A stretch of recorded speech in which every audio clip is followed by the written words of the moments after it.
Sim, a gente ainda está evoluindo, mas o ritmo dessas mudanças costuma ser muito lento para que a gente perceba. Porém, desde que existam variações dentro da mesma espécie e elas tragam algum tipo de vantagem, seja de sobrevivência a um vírus, por exemplo, ou facilidade de reprodução, a seleção natural continuará existindo e com isso evolução. Mas evoluir não quer dizer que a gente está melhorando, indo para a direção que a gente gostaria. A gente está simplesmente mudando.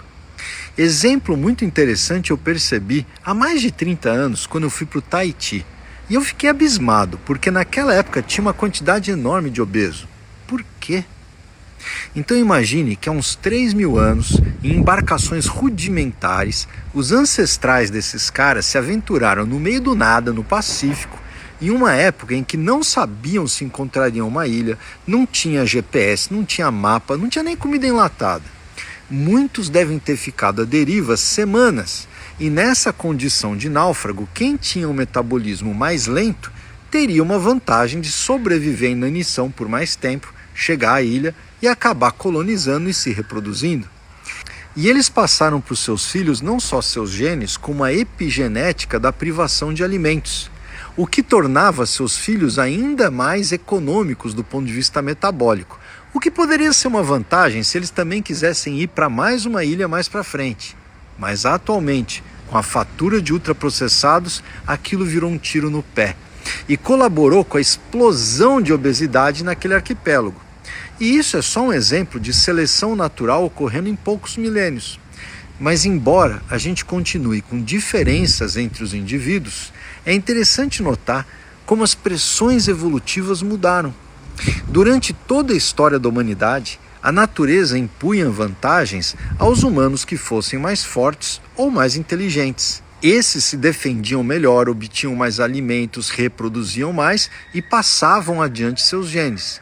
Porém, hoje as pressões seletivas mudaram de acordo com a medicina e até a cultura. Se antes um diabético tipo 1 morreria antes da idade de se reproduzir, hoje ele tem uma vida praticamente normal e se reproduz graças à medicina. O que a gente deve agradecer a Deus pela maravilha que é.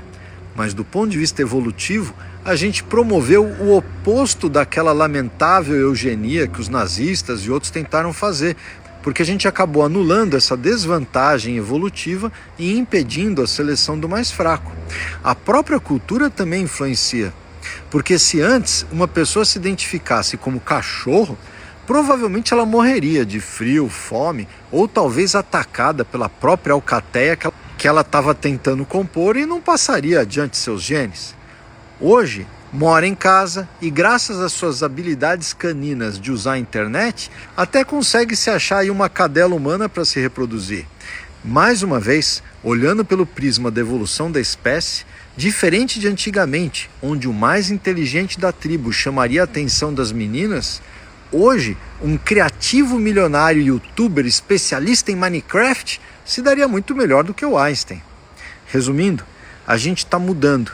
Mas se para o lado de criar novos indivíduos cada vez mais aptos para a sobrevivência, aí fica uma dúvida.